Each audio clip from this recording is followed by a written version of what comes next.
But then at the end, he always has that hope that is Christ. He's always pointing people to Christ. And those that are righteous have hope that there is better to come.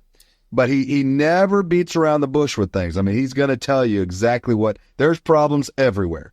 All have gone astray. All have been wicked in one way or another.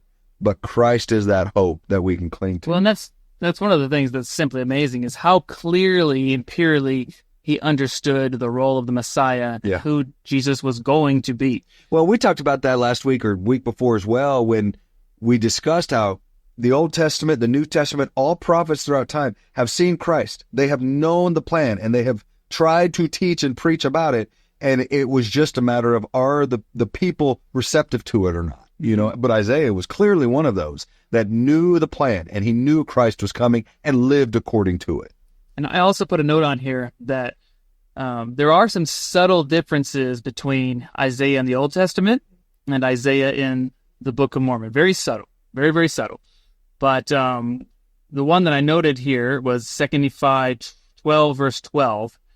And there's a little change in the phrasing, where in the Old Testament, Isaiah uses the words, shall be upon. What the Isaiah in the Book of Mormon says, soon cometh upon.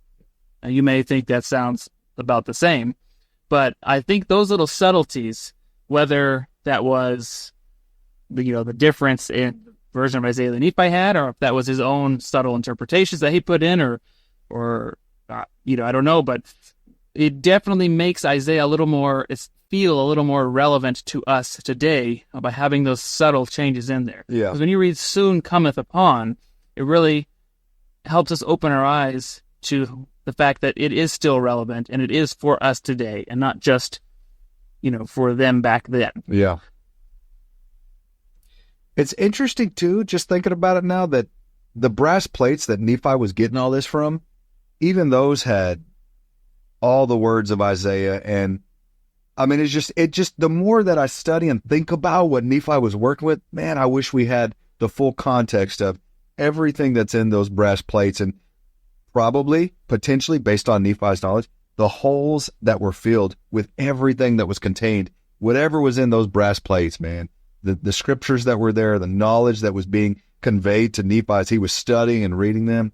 You just can't help but wonder how much the world missed out on from so many of those truths being removed and whittled down to some of the very few books that we actually have in the Old Testament, and obviously in the New Testament much later on. But it just fascinating to see how all of this probably makes more sense in the bigger picture.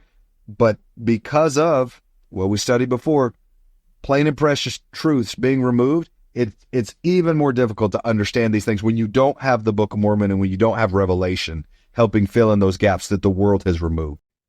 Thank you for watching. If you found this content spiritually enlightening, please like, comment, and subscribe.